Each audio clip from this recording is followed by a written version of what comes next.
har et familieabonnement hos Min Mobil, og det har været rigtig smart for os i familien. 2 døtre og min kone, vi deler et abonnement, og det betyder så, at vi har næsten haft et gratis abonnement herover. Og for der er en her, der tekster rigtig meget og bruger rigtig meget data herover. Men fordi vi deler abonnementet, så har det så gjort, at vi har styr på vores regninger hver måned.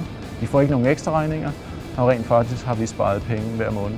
Så til enhver familie, der vil være smart omkring et abonnement, brug Min Mobil. Det er bare super sejt.